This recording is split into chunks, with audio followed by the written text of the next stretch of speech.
Hi, welcome to Life on the Rock, and we truly have an exciting show for you tonight. We'll be speaking about Catholic education, and we have students and their professors speaking about the faith. They have a great zeal for the church, and they'll share that enthusiasm with us tonight. I'm sorry to say, though, that Doug, yet again, couldn't make it in. No, Father, nope. I got here just in the nick of time. Well, welcome, Doug. Oh, thank you. The plane landed. I rushed right over here. I wouldn't want to miss another show with my friend, my compadre, you here in the Rock House. Plus, I know we've got a great show. We've got some young people who are very well educated and on fire for the faith, and that's something we strive for here at Life on the Rock, in the Rock House, here in our super secret location, up in the mountains, hidden away from the enemies of truth, with the exact same starry lit night outside of our window each and every week throughout the year. In fact, I think, Father, sometimes people probably wonder just what exactly is outside of that window. What is beyond the walls of the Rock House? Well, let's take a peek, Doug. Good idea. Gentlemen, take it away. Everybody, we are live from Lander, Wyoming at Wyoming Catholic College because this is Life on the Rock! On the Rock! On the Rock!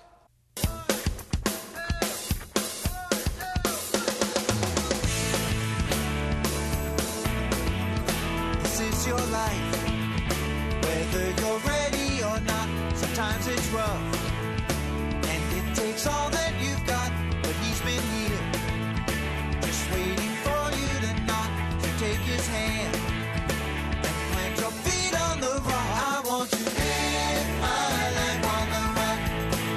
I want to live my life on the rock. I want to live my life on the rock. I want to live my life on the rock. I want to live my life on the rock. I want to live my life on the rock.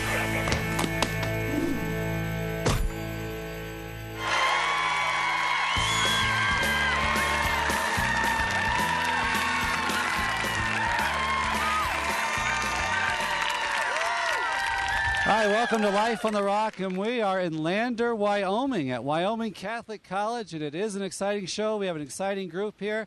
The students from Wyoming Catholic College, and Doug Barry and myself are happy to be out here. We've got a little rain this evening, but it's settling down. Yeah, and the horse, that was a great horse at the beginning there. Yeah, it looked like he was excited too. But more importantly, we have two of the founders of Wyoming Catholic College, Father Robert Cook and Dr. Robert Carlson. So welcome to Life on the Rock. And you have a third founder, Bishop David Ricken, is also considered a founder of the school. That's true. Thanks. We're happy to be here. Great. Could you tell us about the inspiration for the school? Well, the three of us, thought that we should try to do something about the rolling tide of secularism that's engulfing this country, de-Christianizing it at a rapid rate. So we thought, let's teach some adults to be agents of change, to be leaders, to stand up for the faith and to know further their Western heritage, their Catholic heritage within Western civilization. So we put on a week-long program that brought the academics to them, deepened their faith, honed their leadership skills. And at the end of that, the bishop was saying, well, this is what we've been able to do because we don't have a Catholic college in Wyoming yet. And people started standing up and saying, well, does this mean you're going to have a Catholic college here? And this would be wonderful. The whole nation needs another Catholic college for sure. And you could base it here, and we'd support you. He was pretty mystified by what caused this response, and he turned to me and said, what did I say? I said, you said the word yet, which I've become convinced really the Holy Spirit spoke that through him. And But do you think that the response was, that people were so excited about this, you think, Dr. Carlson, that this is because so many people are really craving, and they see the times, they know where we're at, and they're craving that leadership, they're craving that future of the church to be well-formed and have that fighting spirit to go out and turn that tide and fight for the salvation of souls? Absolutely, Doug, and that happened on a Wednesday night. On Thursday, which was the last night of that program, the students had gathered out on the quad, and the stars were out, and the moon was out, and the bishop sidled up to me and he said, Bob, do you think we can spread this out over 4 years and start a college? And I said, absolutely, Bishop. So, could you tell us? So we knew he was in, Right. So, but at that point, you could have turned the tide the other direction and said, no, I don't think there's a chance. Let's just drop the whole idea. But you helped egg it on. Absolutely. Then. Good for you. Well, I think that's a great point, too. You have a long history in academia, and you're starting a very ambitious project here towards the end of your career, right? Right. What inspired you? What motivated you? Well, my wife tells a story that she told a bishop, Bishop Rick, and she said, Bob kept talking about when he retired, he wanted to do something for the church, and I thought he just wanted to be an usher. And now he's running off and he's starting this college with Father Bob and you. Well, let me just jump in and add that Bob is the heart and soul of this college. He crafted this liberal arts curriculum, and of course liberal means to be made free, a curriculum that promotes the excellence of a human being, to learn how to think, how to learn something quickly, and how to communicate very well. So he really formed the college, and the rest of it was just providence around that. I was impressed by some of the literature on the school about how you all really want to form the students in gaining wisdom. Could you talk about that vision? Well, wisdom is the highest kind of knowledge, and so the whole curriculum in the college is ordered to wisdom, which is finally knowledge about God. And necessary for happiness, right? You all speak, too, about this, how God's plan for our life should lead us to a happiness and a joy.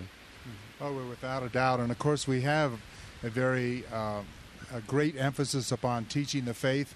Our students take theology for 4 years, and we have Mass 3 times a day is offered to them, and practicums on prayer and rosary groups and so forth. So, and something else you've done that I think is incredible, especially in our day and age, is you have a detachment from technology policy here.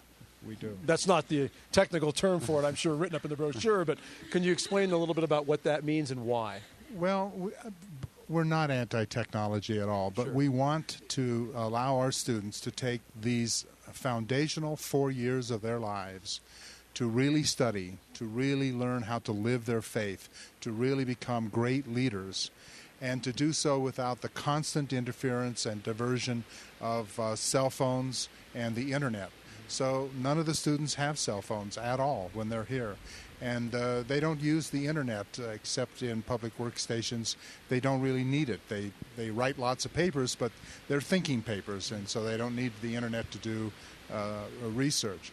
And the students to the person say that this is what allows us to make lifelong friends here, to establish a true community, because we can talk to each other, we can be with each other. Yeah, I think that's a big problem we find in our society. So many young people, young adults, and even adults are communicating only through text messaging, instant messaging, emails, and the tone can be misunderstood, and so many problems can arise. And then when they get together face to face, they can't communicate at all. So the students that I spoke to and brought this up, they said the same thing to me. This has been more of a relief than anything to them. Yes, I think so. Yeah. Could you all speak about the leadership aspect of the formation here? I can. We realize that this is a national school, of course. It's to promote the work of the Catholic Church throughout this country. But by basing it in Wyoming, we were able to use the mountains to teach leadership skills. They're translatable to any leadership opportunity in any career or in any employment that students will undertake. You have to find a goal, you have to get there, you have to get your people there safely, you have to deal with whatever comes to you unexpectedly. So we put them into the mountains over and over and over again on wilderness backpacking trips so that they can learn to lead and learn to follow and hone their leadership skills. We want them to take this wisdom that we're teaching and this faith that we're deepening, we want them to take that into the world and be agents of change to help re-Christianize our culture. And so there's a great emphasis on that here at this college. Dr. Carlson, if you could summarize the uniqueness of this school, is there certain points that you want to drive home about that? Yes, Father. First of all, we're a great books college. Matthew Arnold says the great books are the best that have been thought and said, and we use primarily the great books and not textbooks in education. We have a curriculum called the Trivium Curriculum. which has to do with the verbal operations. We want our students in 4 years to really be able to read well, to write well, to think well, to speak well, to listen well. So we work for 4 years on that. We have a unique Latin program, an oral Latin program, which has kind of taken the country by storm. And I'm sure you'll talk more about that on the program tonight. And then, of course, the outdoor leadership program that Father was alluding to. It's very important. Can I just jump in here and say that we have received a real seal of approval of this entire program that Dr. Carlson just outlined. We have been accredited. Tuesday morning we received the information that we are accredited by American Academy for Liberal Education, a United States Department of Education accrediting institution, and we're really happy. It happened really a year before when most institutions are accredited. Typically they expect them to go 4 years, but we did it at the end of 3 years. So it's really that institution's way of saying you have a great program, you have great students, you have wonderful faculty and staff, and you're the real deal. Yeah, congratulations. That's a great blessing. Now we have about 2 minutes left. I'm sorry. I'm so inspired by you all. You're in your 4th year. It's got to be very difficult for a project of this undertaking. How have you experienced God's providence? How's the Holy Spirit been working? Well, there are ups and downs when you start an institution like this, but the one thing we're absolutely certain about, Father, is that providence is behind this program. And Father Bob is fond of saying, providence is behind this program, and I can prove it. And then he goes on for an hour and a half telling story after story after story, which are not coincidental. Right. Well, we didn't have trouble getting faculty, facilities, and students. I still, though, work very hard at telling the Catholics and Christians of this country that when you have something that's really good, something that promotes the kingdom, something that is authentically Catholic and teaches what the magisterium teaches, something that is preparing real leaders for our future, for church and state, you need to stand up for that. Despite the tough times, you need to become invested in that, become really financial partners with us, because we want it never to be said that we Catholics stood by, even in tough times, and let a wonderful opportunity slip away. This college deserves support, and the more I talk about it in those terms, the more people say, yes, we'll be with you. Well, I would say on that note, Father, that these are the types of situations that people are praying for, hoping for, clamoring for. And if anybody out there is listening or watching right now and thinks, well, what kind of help does Father need? I would say this isn't so much what Dr. Carlson and Father need. It's what we need to band together as a church and together be a fighting force to make this happen. That's absolutely right, Doug. Thank you so much. Okay. Well, we've got to take a short break. We'll have both of you on at the end of the show, and we'll be back with 5 seniors from Wyoming Catholic College. So don't go away. We'll be back in a minute.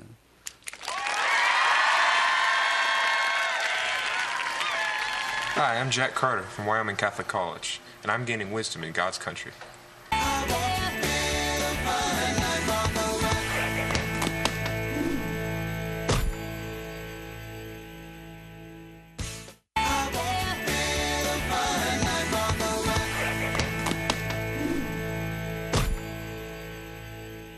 I'm Sarah Sheehan from North Palm Beach, Florida. I'm Rachel Halleck from Denver, Colorado. I'm Kristen Milligan from Bow, New Hampshire.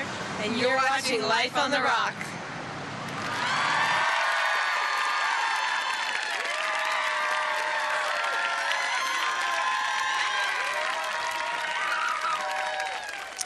Yes, we have a little Catholic Woodstock going on out here, and the students here are so joyful, Doug. I've seen that, and just a great spirit here, and we're so happy to have 5 seniors. This is their last year. They're the pioneer class in 2011. You'll be graduating, and maybe we could just run through the names, if you all could introduce yourselves and where you're from. I'm Lydia Mason, and I'm from Rockville, Maryland. I'm Melanie Hurd, and I'm from Rapid City, South Dakota. I'm Jonathan Wrench. I'm from Williston, Vermont. I'm Tony Bonzi, and I'm from Casper, Wyoming. I'm Jacob Halsmer. I'm from LaGrange, Kentucky. Okay. And Jonathan, I think I'll throw this to you first. You told me earlier one of the things that surprised you about coming out here was the diversity of students. Could you talk to that a little bit? Yeah, I think when I came out here, I expected everyone to be homeschooled, and well, they practically are, aren't they? Well, that's what I'm told. But I guess I was just really surprised and amazed and impressed by the diversity of personalities here and the diversity of talents, and how each student who is at WCC brings their own unique character, talent, and energy to the school. Right. And how many states do you have represented here? I believe it's 38. 38 states. Yeah, So it 38. truly is a national college. All right. What have been some of the highlights for you all? You've been here 4 years. What's been the most special for you all? One of the things that I think is really a big highlight of the school are all the liturgies we have. They're really beautiful, especially the Easter liturgy we have every year. Yeah. And you have 3 masses a day you can attend. And Yes. adoration, I hear, every day. Every day. weekend. Afternoon mass until 5:30 every night. It's fantastic. And confession's obviously available every day then. And wow. Yeah, it's glowing. You're glowing. There's a glowingness about you. Yeah. One of the great things also, I think it's just so much fun, is the Latin weekends that we have. Basically, you get a bunch of rowdy people who are eager to learn Latin. You stick them in a building for a whole weekend, and you just talk Latin the whole time. And Magistra, our teacher, she is just incredible, and she loves to do this sort of thing. And so she'll bring all her Latin friends.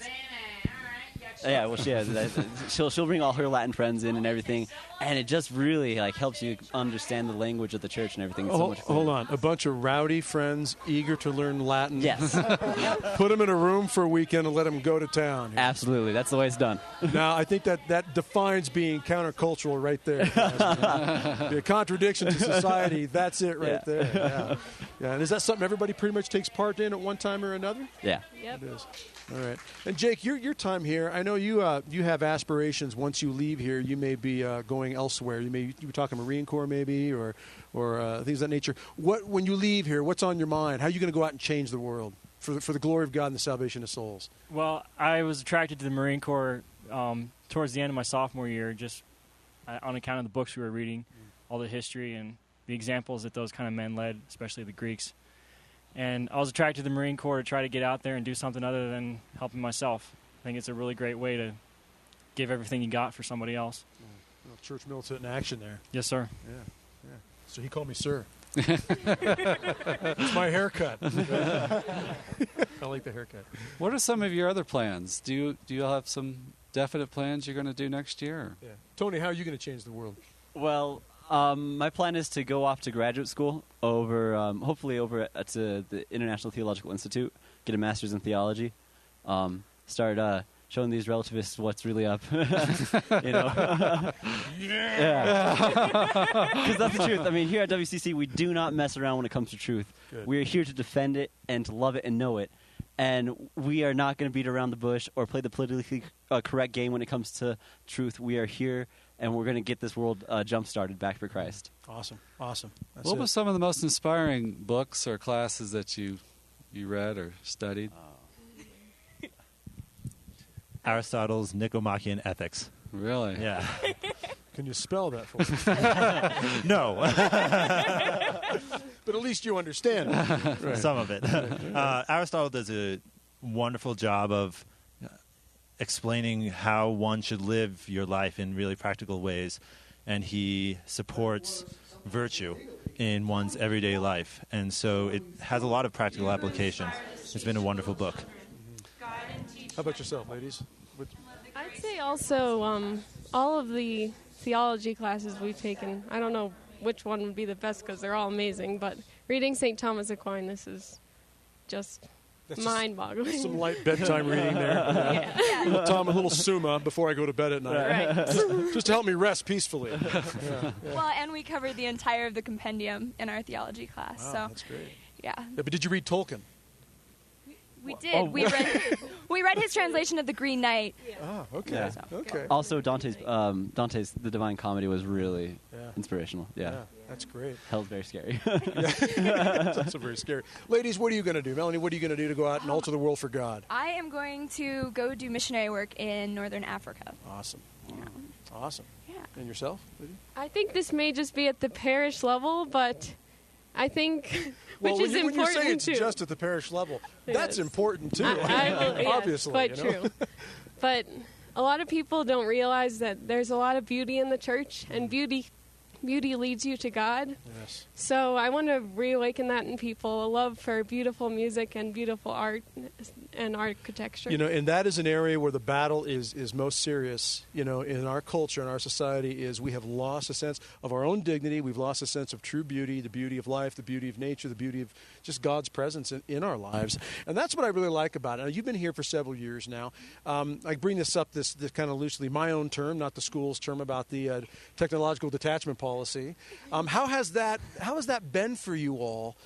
Jonathan, how's it been for you in the time you've been here, knowing that you've had a freedom from having to be constrained to texting and emails every day, like even junior high kids are sort of just saturated with? Well, my parents didn't allow me to do that anyway.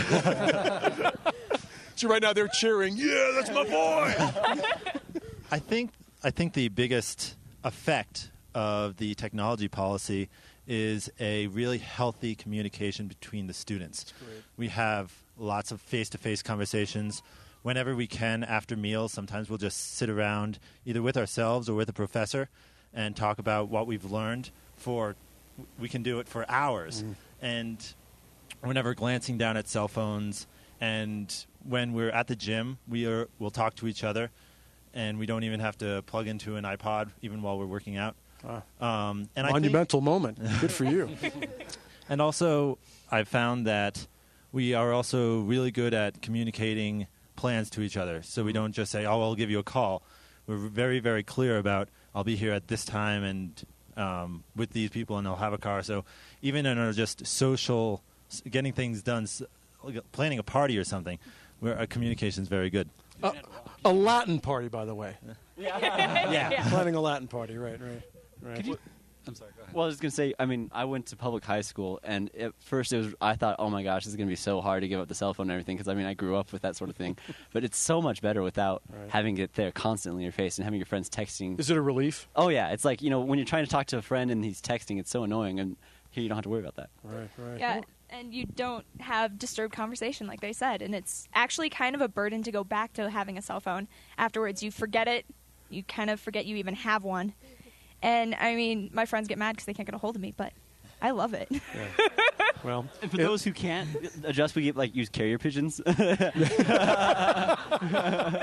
about your experience with the outdoor leadership program? I've come out here and you can see the lay of the land, so to speak, and it really speaks to the grandeur, power, mightiness of God.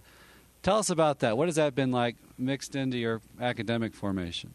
Well, I go out as much as I can. That's one of the biggest reasons why I came out for the outdoor opportunities. I always loved the West, and so I go camping and hiking and stuff as much as I can. So it's a great opportunity to do that kind of thing.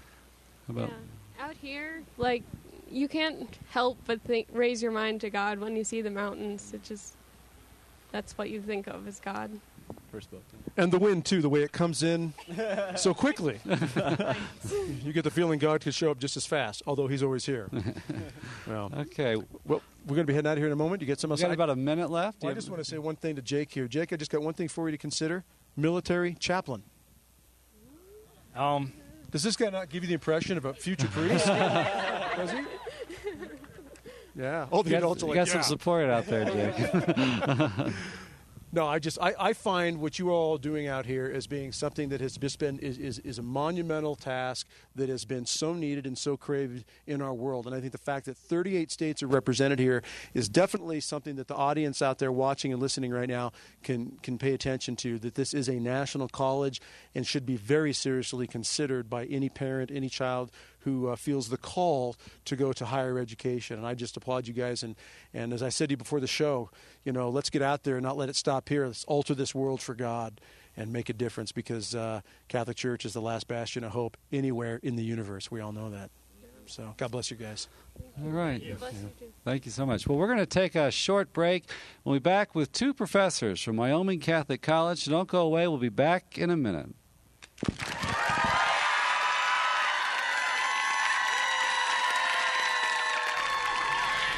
We're in Lander, Wyoming. At Wyoming Catholic College. And you're watching Life on the Rocks.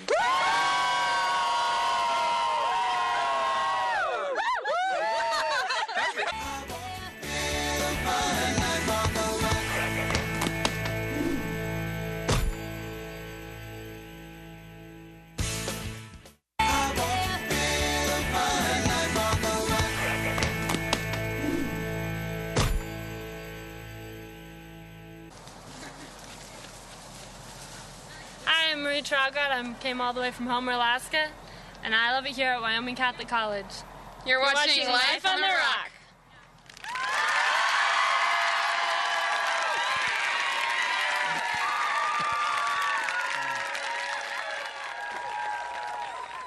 Hi, welcome back to Life on the Rock. We're here at Wyoming Catholic College in Lander, Wyoming, and we're joined on this segment by two theology professors, Dr. Peter Kwasniewski and Dr. Jeremy Holmes. Dr. Kay is choir master as well, and Dr. Holmes, you are also the academic dean.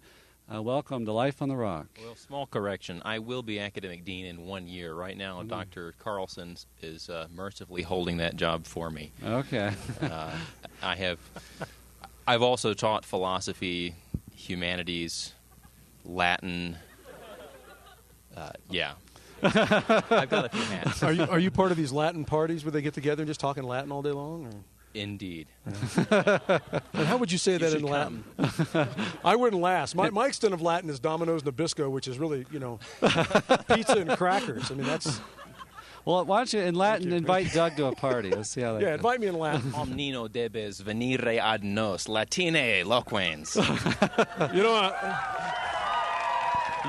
I'd love to, but I think I'm busy that night. So. Thanks anyway. Kind of sounds like a scene from Gladiator with Doug. It does a little bit, yeah. Single line. All right, anyway. Now, Dr. Kay, could you describe the Great Books program? What is the philosophy here about that? Sure, Father. As Dr. Carlson said earlier, the great books are often called the best or the greatest that's been thought and said in Western civilization. If you want to train your mind, you want to train your mind with the best. The great books contain the most profound ideas, the most rigorous argumentation, the most eloquent expression, and they are also culturally the most influential works. We're talking about Plato, Aristotle, Dante, Shakespeare, even Kant, Hegel, Descartes.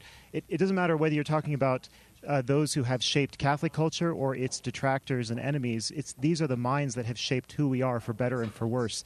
And an education in which these books are the ones engaged is going to be a much deeper, richer education than one that relies on textbooks alone or predominantly. Yeah, I would just add to that, if you've ever been in a classroom with a great teacher, you know that the content of the course is not everything you got out of that. The teacher himself gave something to you. The same thing goes for a book. There's no replacing the great books with a textbook, even if it says the same thing. It's just not the same. So you find it resonates with the students? They respond to the challenge of reading the original text and they can understand and articulate? It is a challenge because these are people writing in a different time, maybe coming from a very different point of view, but nothing makes the mind grow in the same way. Our students become bigger than just our own time, so they can see our time in a context and start to critique it. So what about the music aspect? We got to hear some of the choir the other night, and it was just beautiful. Could you talk about that, how that helps in the formation of the young people here? Well, to tell you the truth, I have to thank Almighty God for sending so many wonderful and enthusiastic singers to this college. We don't recruit for singers, but the choir is volunteer. It's a volunteer extracurricular organization, and yet this year I have about 50 students in the choir. We practice very hard. I think that music is very important for elevating the soul to God, and even as a recreational activity, it's one of the healthiest recreations. So I think it has many benefits for the students, mentally, spiritually, recreationally. How would you all see the current challenges in the culture? How are you forming the students in your courses, you think, to take on some of those challenges or defend the truth, the Catholic Church, our faith? Well, Pope Benedict said that the great crisis, for example, in biblical studies today, is really a crisis of philosophy, and we're responding to that with our philosophy program, which is fully integrated with our theology, which is, in fact, integrated with our humanities program, which is, in fact, integrated with everything else we do. We have a holistic program in which our students learn, no matter what problem is thrown at them, to attack it from all the relevant angles, assimilate it on the basis of classical learning, and then communicate what they have learned to others effectively. So you actually have a class on integration then, it sounds like. The 4-year program is the class on integration. Yeah, but because really you're combining everything as one lump. You're not separating things out. So, for example, one section of students, the same group, will take math together, then they walk together to take philosophy together, and then the same group will take theology together. So the conversation they had in math can actually come up in theology. Sure. And does occasionally. And I sat in your theology class the other day. I think it was with sophomores, and it was a great discussion. Can you talk about that aspect? The students have a debating quality to the class, and right. Debate might bring to mind the idea of somebody trying to win a fight. Our students have learned very early on that they're a team. They're going to work together towards a goal, towards the truth. We do very often take a question, sort of Socratic approach to teaching, because the answer that you arrive at, which is an answer to a burning question you've had in your heart, is an answer you absorb much more deeply than if you suddenly have an answer plopped in front of you that never had any relevance for you before. And I think on that point, I think that there's a lot of young people, high school, junior high age, in fact, and I bump into this all over the country, where they do not know how to communicate in a discussion of disagreement, if you will, with their parents even. And I've told my children, if you can't communicate well with your mom and dad, I won't give you the keys to the car, because if you can't communicate like an adult with your parents, you shouldn't be behind the wheel of a car on the road. I think that there's a relationship there of maturity and responsibility to discuss, and if you disagree, to do it in a way that is respectful and seeks ultimately the truth. And that sounds like what you're getting at here, that they have that freedom and that they know they can do that here.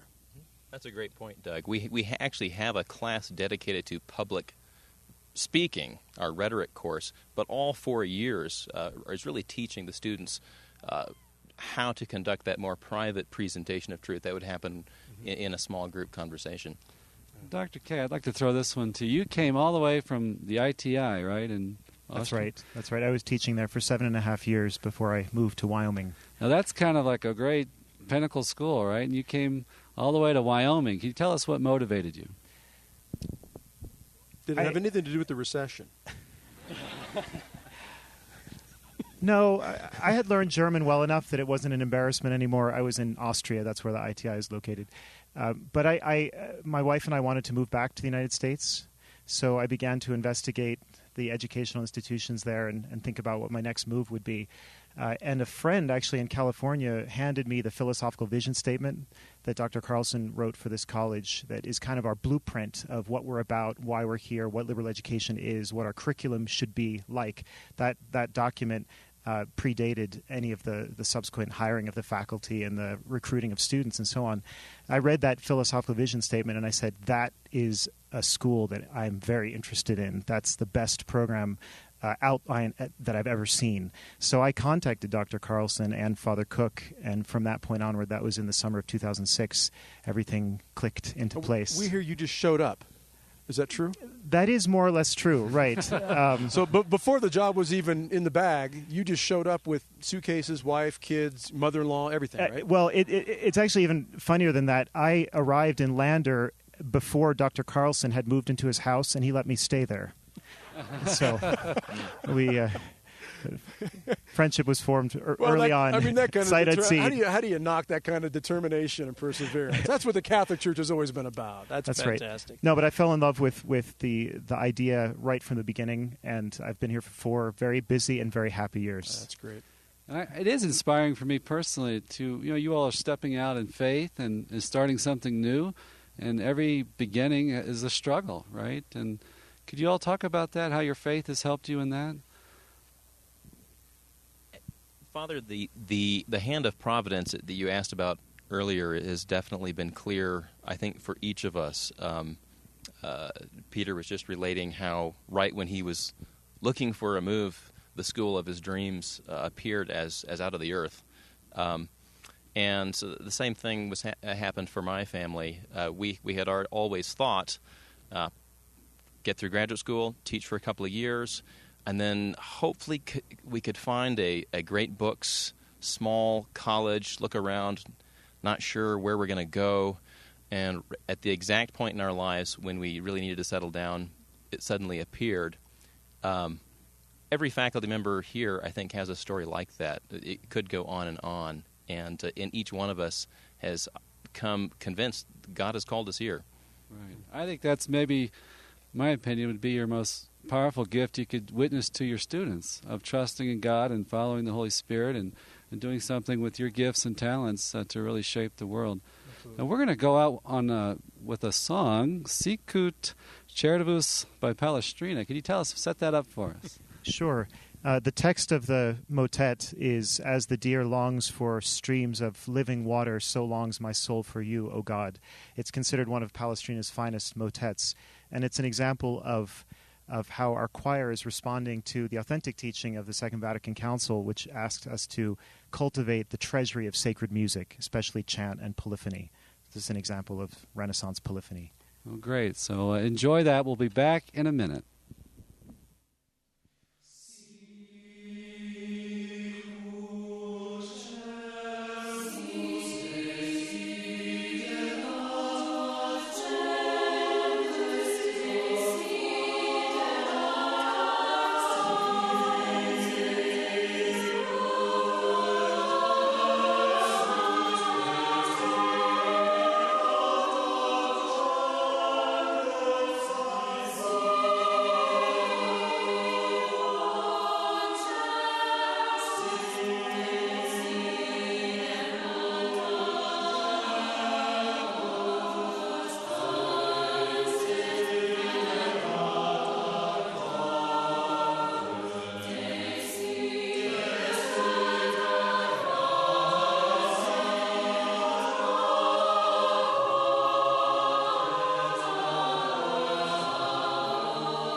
Hi, welcome back to Life on the Rock, and we're in Lander, Wyoming, and the sun is in and out today, but it's still very beautiful.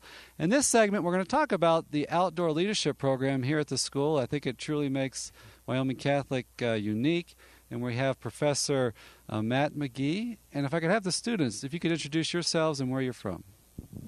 I'm Caitlin Milligan from Bow, New Hampshire. And I'm Frank Milligan from Bow, New Hampshire. Wait, are you two related? No, I never met her before. Okay, so your students aren't that bright here then. Doesn't even know. Now, Frank, I got to ask, is today a very special day for you? Oh, boy. I mean, on international television throughout the world, from the Pacific Rim to Africa and beyond, it's this man's birthday. Yeah. Now, so you're 16 now. Are you driving yet? No, my parents won't give me the keys. God bless them. Smart parents. How old are you, Frank? I'm 21. God bless you. Good for you, man. Good for you. Well, Professor McGee, could you tell us give an overview of the Outdoor Leadership Program here at the school? Yes, I'd be happy to. Our Outdoor Leadership Program is a key component of the liberal arts education for our students. As you heard from some of the founders of the college, we have a traditional Catholic liberal arts program here based on the great books, and our students have direct encounters with that. It's our philosophy also that nature, God's creation, is really one of those great books, the first great book, if you will, and it forms a key piece of our students' education here at the college. And we took a drive up the canyon here, Sinks Canyon. You told me where to go, and went up to 9,500 feet, and it was just beautiful. It is renewing. I've been to beautiful spots before, but it always strikes me anew when you see it. It never gets old. That's only, 20 minutes from your college? Yeah, just minutes from the campus. We have great access to the Wind River Range, which sits right south of the town of Lander, where we're based. And the students have easy access to that throughout the year. They begin with their freshman program getting up into the mountains, but it continues through all 4 years. We set aside time during the school year for dedicated outdoor weekends where the students can plan their own adventures. And Frank and Caitlin are leaders in that program. They help guide their peers up into the mountains. And what is that? You say the freshman program. Describe that for everybody. If a student comes here, every student has to go through this. Yes, okay. Indeed. The program itself is something we've designed in partnership with the National Outdoor Leadership School, which is based here in Lander. And it was designed to be truly a Catholic leadership expedition for all of our freshmen. It's the beginning of their freshman year. When they arrive here at college, their first month here is part of that expedition. They spend 21 days backpacking in the Wind River Mountains in small groups, and that forms kind of the foundation of our leadership education program here. I'm sure the bonding is intense. It is, and that's one of the great outcomes of the program, really, is the bonding between the students, the community that forms. And how many students have you lost, then, on these expeditions? I heard it was enrollment originally. Yeah. None yet. Oh, good. That's a great record. Good track record, yeah. Yeah, you all do winter camping, right? A 5-day trip? We do indeed have a winter expedition as well, which takes place between the semesters during their freshman year, and it's a 7-day backcountry skiing expedition that takes place in Grand Teton National Park. A beautiful place. I know you hear in some schools, okay, we're nestled in such and such mountains, easy access for students, but you all really get out there and do it. Now, Frank, could you tell us about that? What has those experiences been like? It may be connected also to your faith. How has it helped shape your faith as well?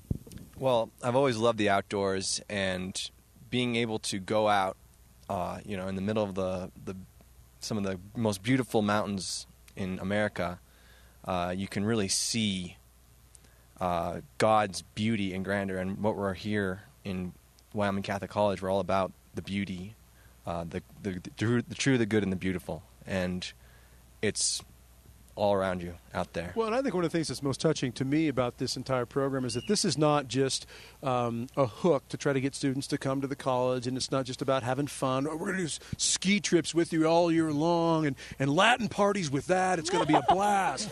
You can't beat it. Why would you want to go to one of these other colleges? But you do this to help train and form their character, teach them a bond so that they can carry it on beyond school. Talk about that a little bit. Well, I would say that the inspiration that comes with these trips can carry you through almost anything.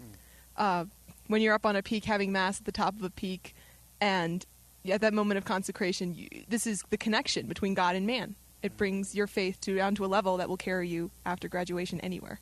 I'm really curious. I'd like to talk to the seniors in a few years later on and see what it was like to go back and reacclimate into the world. Because what you're describing, I'm thinking of moving my family up here and just showing up on Dr. Carlson's door and seeing if he's got any room in his basement, My mother-in-law would come, though, just so you know. But that's a pretty common my response from folks here. Well, if they hear about the college program, when parents come and drop off their freshmen, they often approach me and say, "Can I go too?"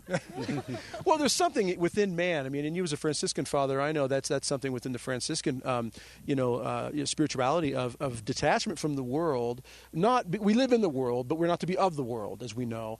But in a place like this, you really are formed in that. And Frank, when you're up there in these leadership moments and you've got a group of people and you're responsible in one respect or another for different aspects of them, I mean, that's a hands-on, real-life situation for a young man, young lady in your circumstances that you can carry into the rest of your world. It's kind of like, National Guard sort of approach, only on the Catholic scale, which makes it much better, in fact.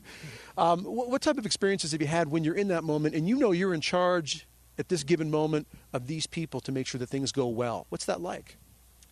Well, there's a lot of pressure sometimes, but I think that the tools that this program gives us are something that really help you to work out any kind of problem that you run up against. And that's also something that carries on into whatever you choose to do for the rest of your life. Maybe talk about actually what happens. You plan a weekend, you run it by Professor McGee, and how's that work? Well, we have a very outlined approach to that. We have to turn in paperwork with a route plan telling Mr. McGee where we're going, what we're going to do, when we're going to be leaving and getting back. He has to approve all of that.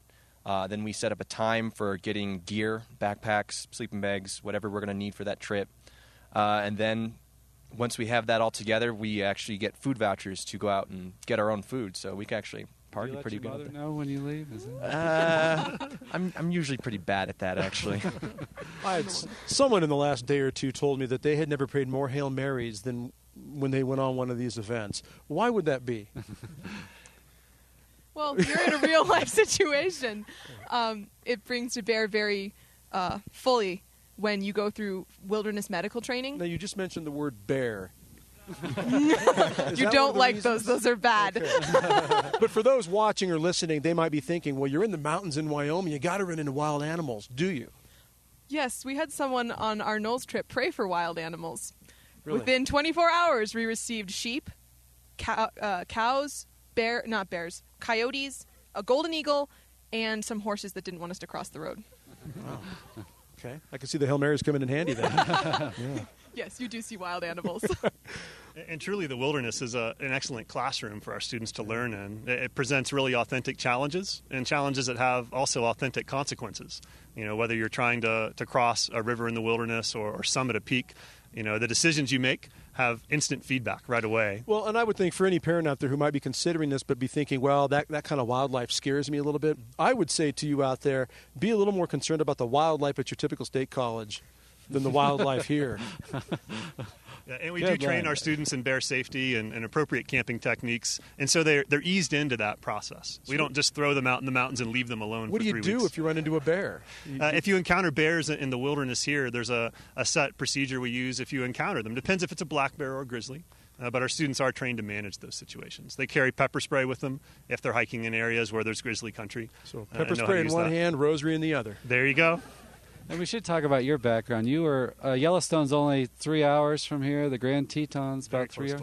Yes. Can you tell us about your experience and what you bring? Because the student told me you have a great expertise in this field. I grew up in Boy Scouts and had a chance to spend time hiking and camping. Have worked for the National Park Service and spent a lot of time in the mountains here in Wyoming, Montana, and Alaska. And I bring a passion for sharing that enthusiasm for God's first great book with my students. Well, I got one question I'd like to throw out, just a minute or so left here to you two. How do you take the experience of something like this and everything else that you're getting here and go out and alter the world for God? Because ultimately, that's what you're being trained to do here. And obviously, Father Cook, Dr. Carlson, and the bishop, that's what the intent was. How do you alter the world for God with what you've gained from here, especially something like this outdoor experience? Well, with all the experiences that you have out in the wilderness, coming face-to-face potentially with a grizzly bear or whatever, what have you, it doesn't really seem that difficult to go out and do whatever you want in the real world, as it were.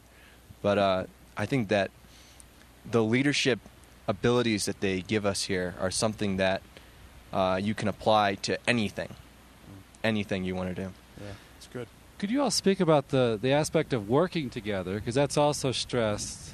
We'll throw that one to Caitlin. The type of leadership that we learn is both active and passive. In an active leadership role, obviously you're in charge of doing the decision-making, but there's also passive leadership in which you have to be a part of a group. And it is crucial. On our Knowles experience, if there's a dysfunctional member, the entire thing falls apart. And what's the discipline for a dysfunctional member? What do you do with the dysfunctional member? Leave him on the trail for the bear or what? It's usually Cliff Sandy. Well, it sounds great. You guys are doing a great job. Yeah. Thanks. Okay, well, we're going to take a quick break, and we'll be back with some freshmen from Wyoming Catholic College, so don't go away. We'll be back in a minute.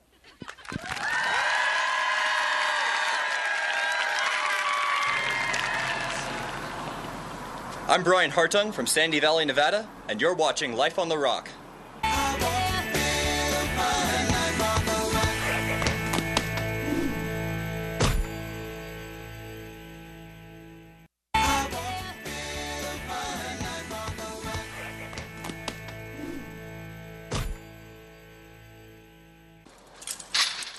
I'm Tim Mills from Slinger, Wisconsin, and you're watching Life on the Rock.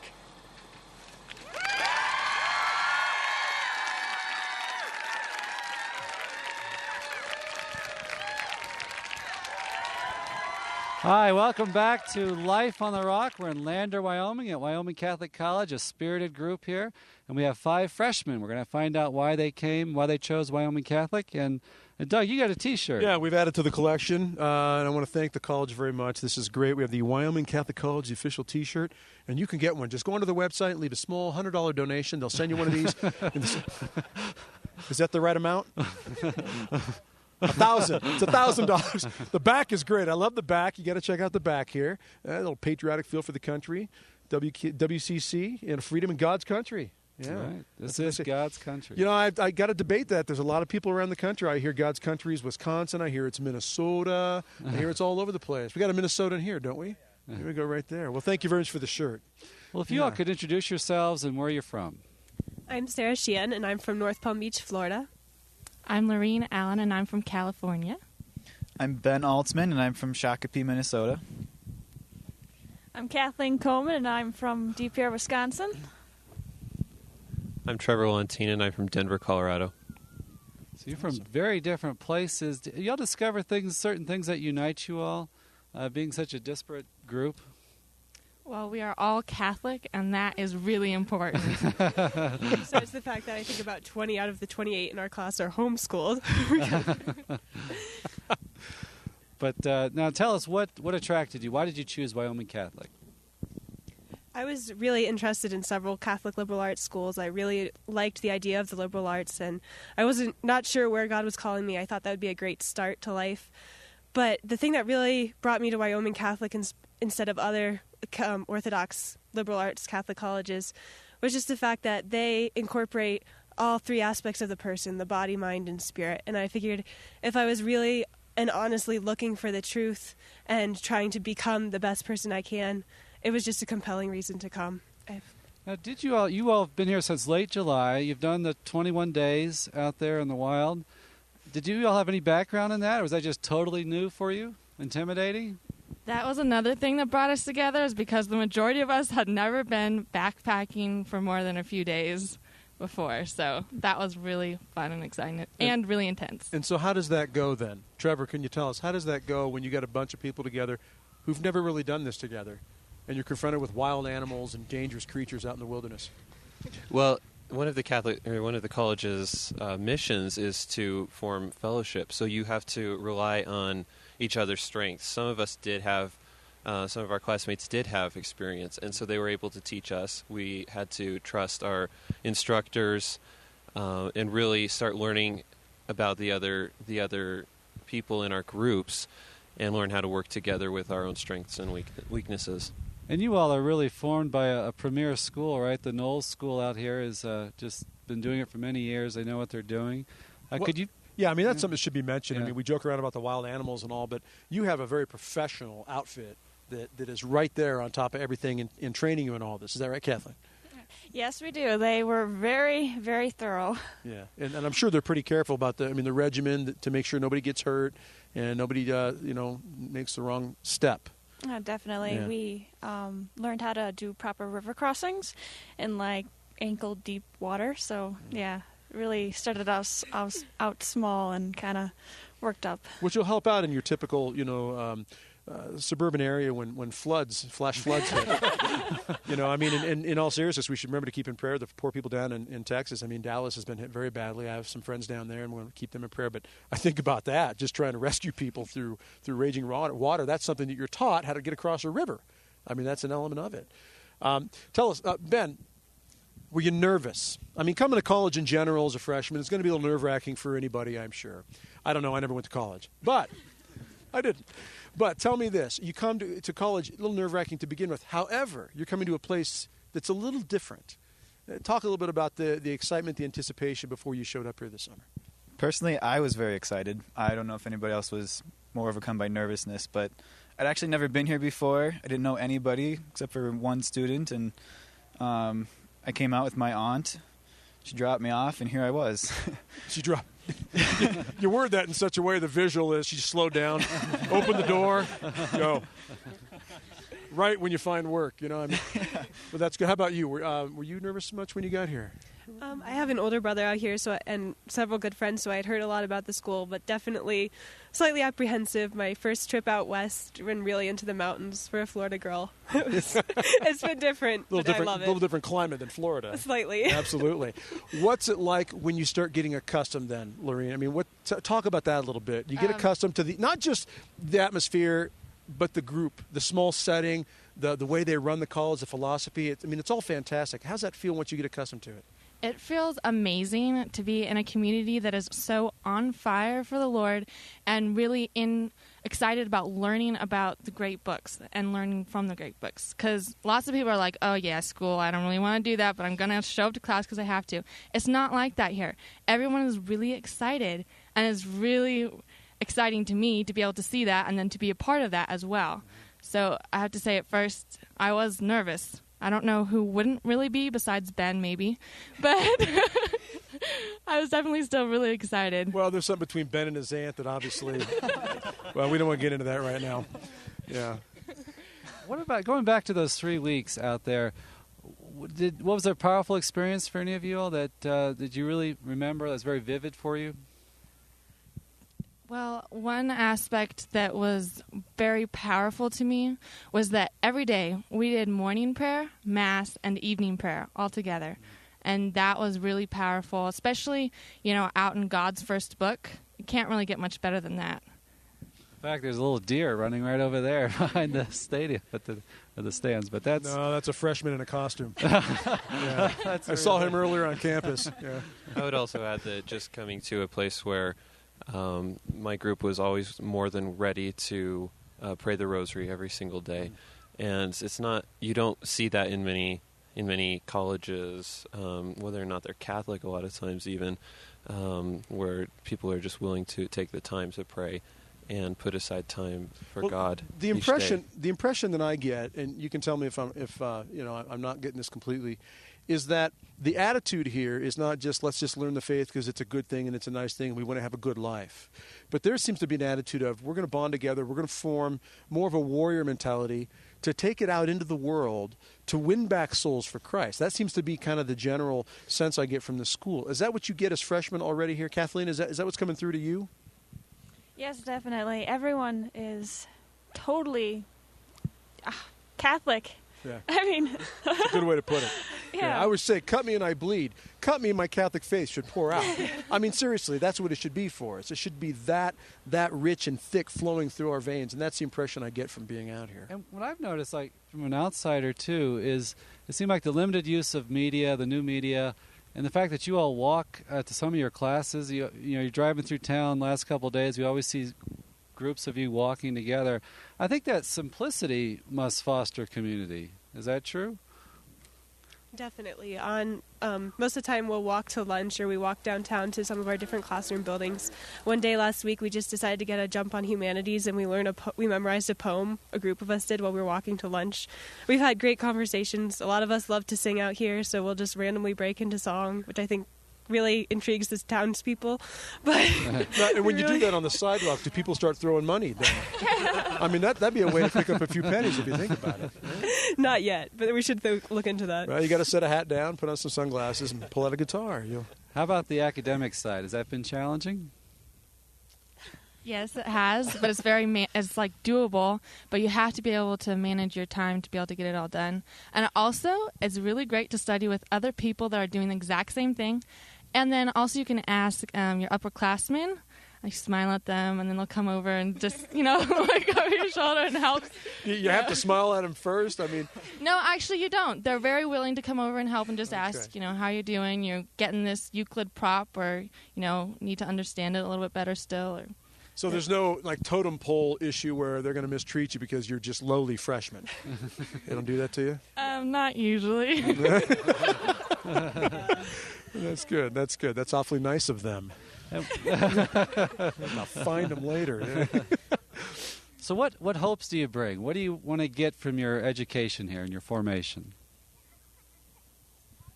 I know for me personally, I'm discerning a vocation to the priesthood still. I spent 2 years in seminary, and I came here to fill in the gaps of my education and become truly liberally educated. The Great Books program is something that really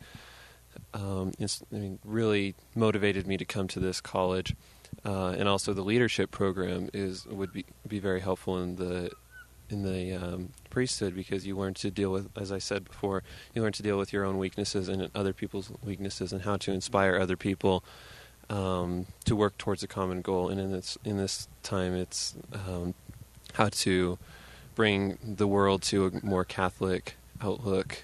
And to the truth, really, to lead them to the truth. Well, as the saying goes, the youth are the future of the church. But I think one part we forget about that is that the future is only as good as it is trained to be. And it sounds like that's what they're doing here, is they're training you very well to be the church militant, to get out there and through God's grace, prayer, love, sacrifice, and hard work, alter the world for God. Yeah. It's been great for us to be here with you all these last few days, and I know I always say it here ad nauseum on the show, but it's just it gives me great hope to see the great things that are happening out here. So, yeah, congratulations, guys. Good luck. Good job. Thank you. Thank you. We're going to take a short break, and we'll be back with Father Cook again and some administrators from the college. So don't go away. We'll be back in a minute.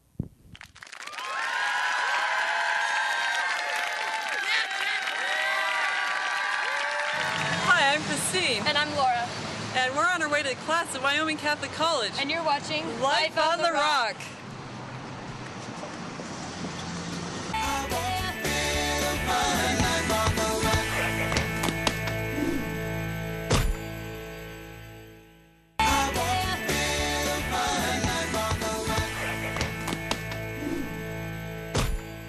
I'm Dr. Nancy Llewellyn, but they call me Magistra here at Wyoming Catholic College because I teach in the Latin program. Now, if you were a student here, you'd be able to understand this. Vitam supra Petram spectatis. Vitam supra Petram spectatis. What's that? You're right. You're watching Life on the Rock.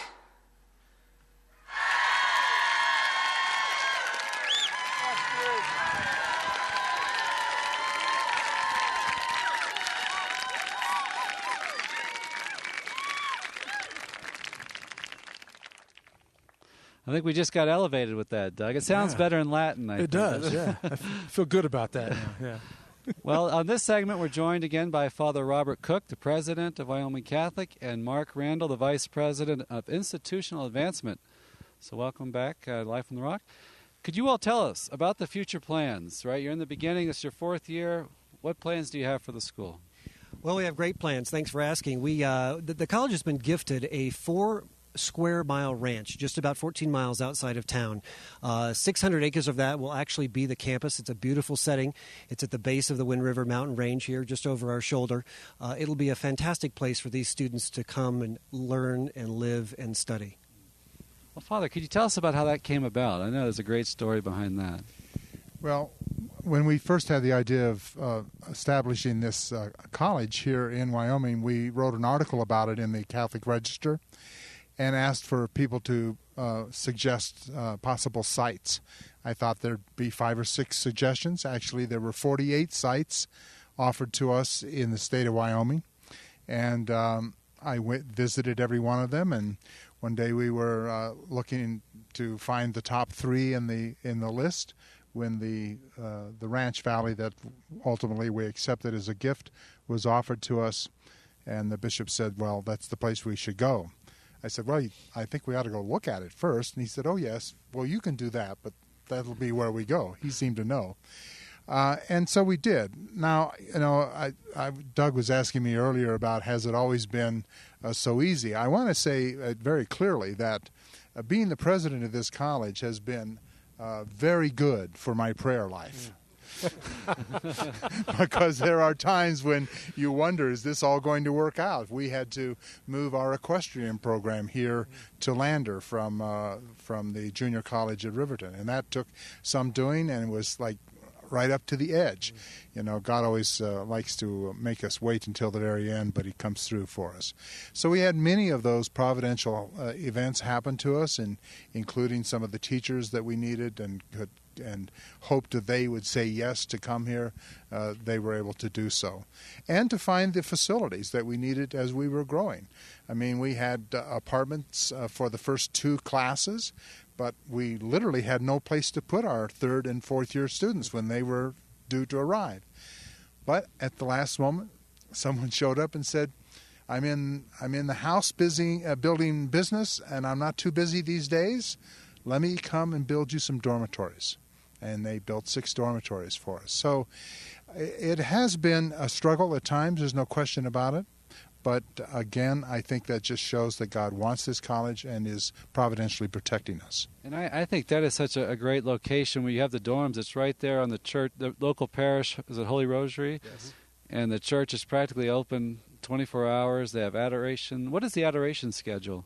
It goes from after the noon Mass until 6 in the evening, and it concludes with benediction. So it's the entire afternoon. And you have a full-time chaplain here? We do. Father James Walling. He's a Father of Mercy priest, and he's a great addition to the staff. Absolutely. So I think that's great. You have 120 students, and you have a couple priests serving here. That should help a lot. And Father, you were saying that the dorms that are built, those are able to be moved to the location later. They can be picked up and taken out to the Ranch Valley.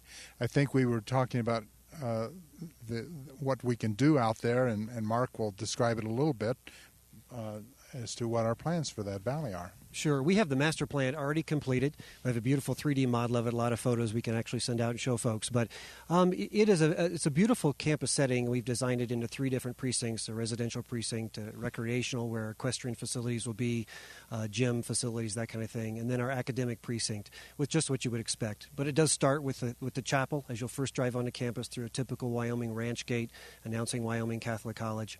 But the great thing about the plan with the dorms is we would be able to take those out there. The initial phase will be for 200 students, and we might be able to use those dorms. But it's another example, again, of providence and the way that God is using His hand to guide this and give us the opportunities and choices to make this all work. Is there a cap for the number of students that you want here? Our intention is to not grow larger than 400 students. And the reason for that is we want to maintain a very solid community, so that our students can experience that. It's one thing to talk about community. It's another thing to live it and experience it. And other colleges have said, if you get beyond 400 students, everything changes. Cliques are formed, circles are going. The students don't know each other. They don't know the faculty. But my favorite comment about it is from Cardinal Schoenberg, who is the chancellor of ITI in Vienna. He said, the future of Catholic higher education is small colleges, because they're the example of the faculty, and the students have the greatest impact for building the habits of virtue that they need for the rest of their life.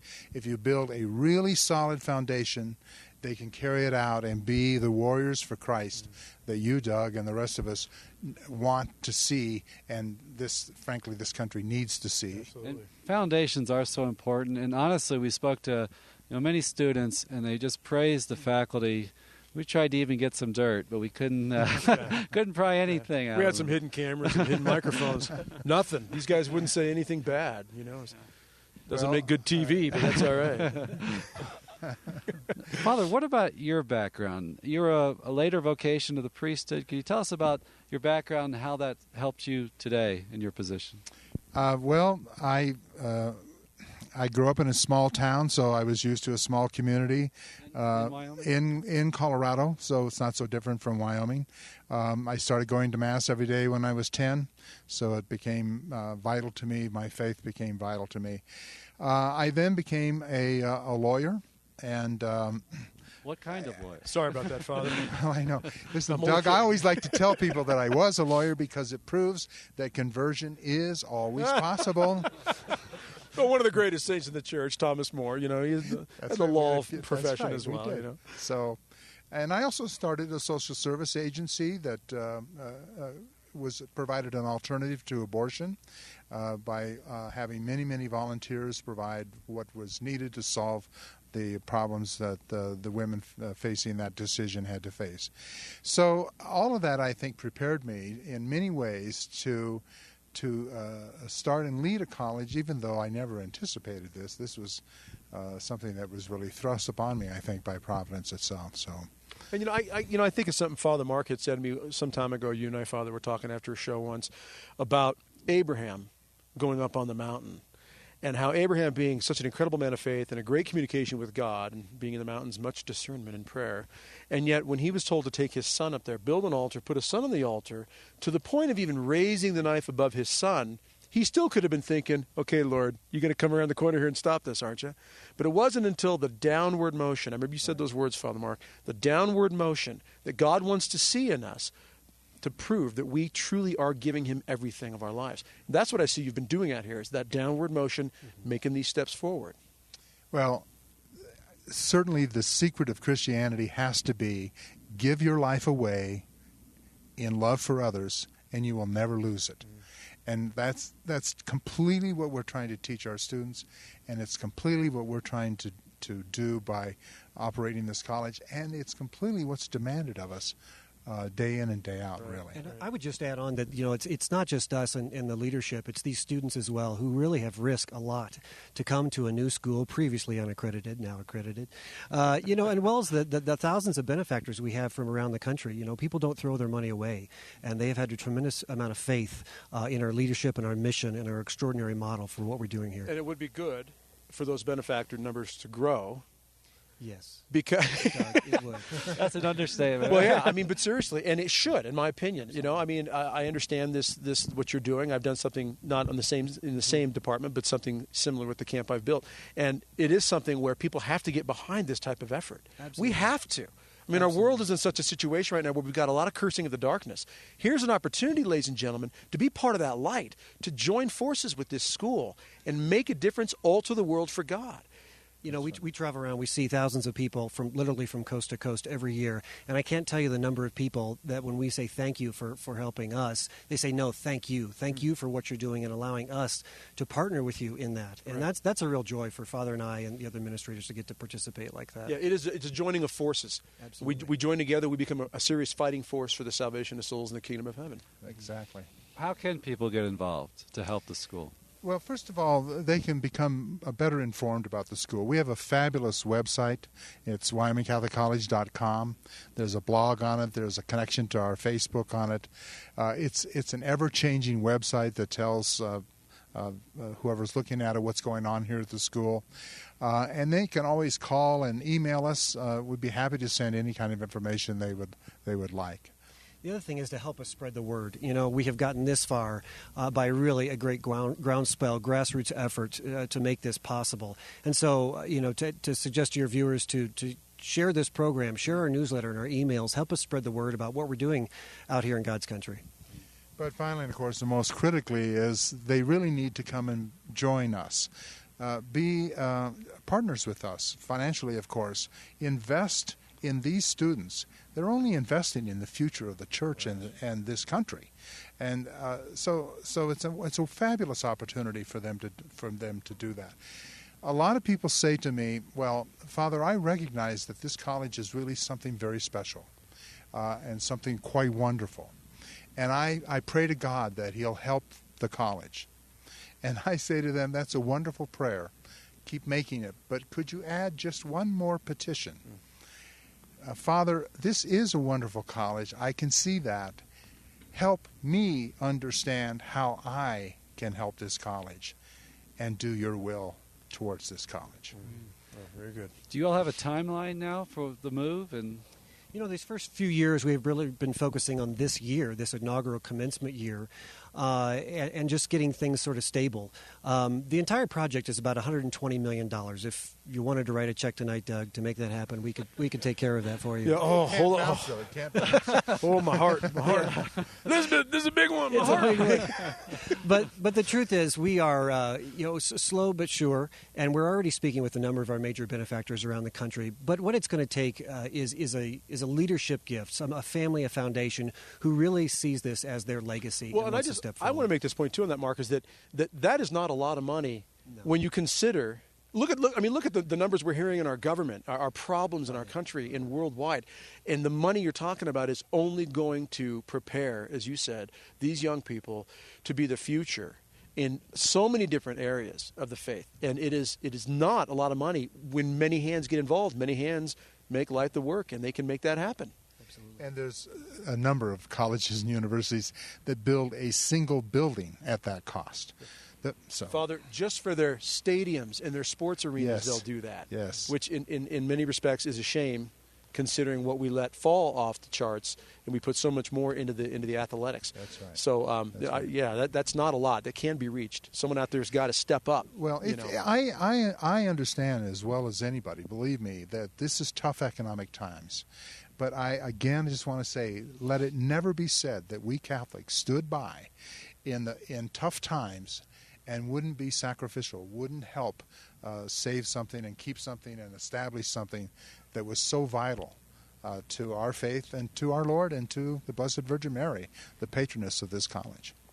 What keeps us going is the fact that we know that the money is out there. Truly, there's more money than any of us would ever need for all of the nonprofit good things we're doing. Mm-hmm. And it's just the fact that people need to listen and to listen how God's calling them to be involved with us. Well, we want to thank you all for this week. It's been a tremendous few days for us out here, and your hospitality and welcoming us into your family here has been tremendous for us. It's been fantastic. And we're going to go out with the choir singing Spirit Seeking, and we'll come back for a final benediction. So enjoy the choir here at Wyoming Catholic.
They got the beer in the shop. It's cool.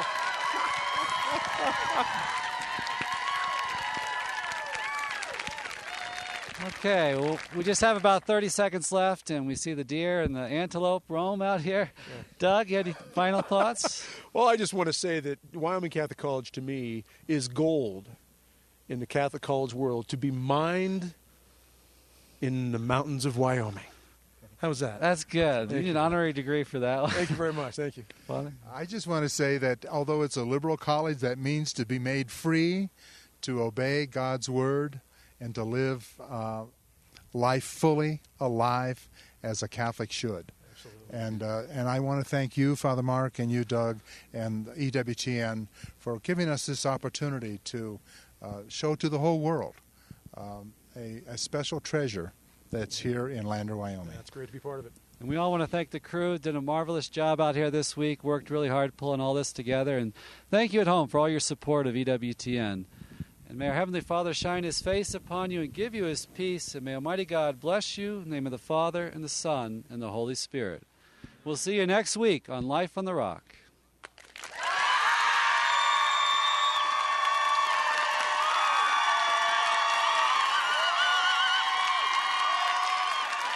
We're out here live in Lander, Wyoming, Wyoming Catholic College. We're Life on the Rock. This is not the rock house that you're used to. See them pretty mountains back there? Well, that's where we're at. But that's not where we're normally at. So you stay tuned. We'll be back right after this.